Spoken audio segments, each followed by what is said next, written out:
В огромном пентхаусе над ночным Риан-Сити стоял Элиос Морейра, человек, чье имя знали на биржах и в газетах. Его небоскребы пронзали облака, но сам он чувствовал себя запертым в тишине. Когда-то у него была семья, смех и вера в будущее.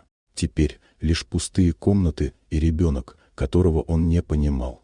Год назад Элиос потерял жену, Лару. Она умерла, рожая их сына, и с того дня он словно окаменел. Мальчик, Лео, рос в окружении нянь, но не узнавал отца. Одни женщины ворвали, другие искали выгоду. После очередного скандала Элиос приказал агентству: «Мне нужна няня без интриг. Первая ошибка, и она уйдет».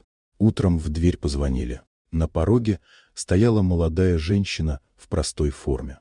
«Доброе утро, сеньор Морейра. Я Клара». Она была скромна, внимательна и спокойна. Работала молча, но в доме сразу стало теплее. В воздухе пахло выпечкой, в коридорах детским смехом. Впервые за долгие месяцы Лео рассмеялся.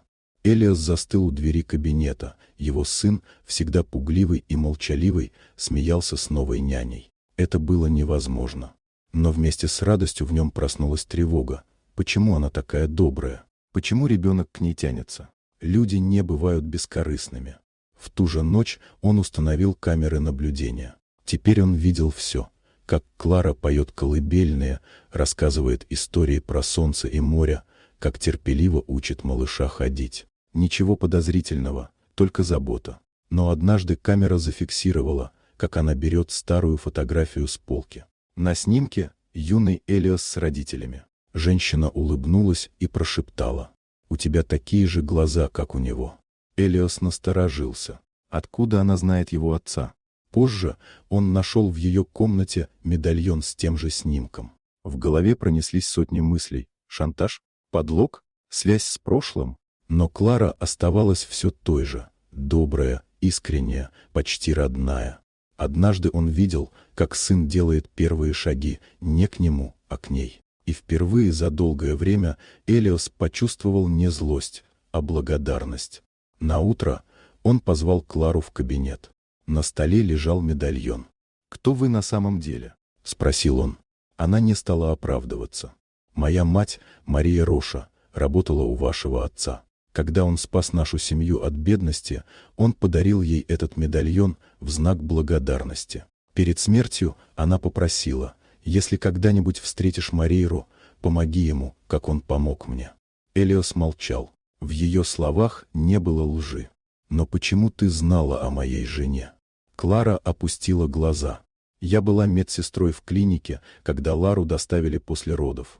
Она просила только одного, чтобы ее сын не остался один. Я пообещала ей». Элиос закрыл лицо руками.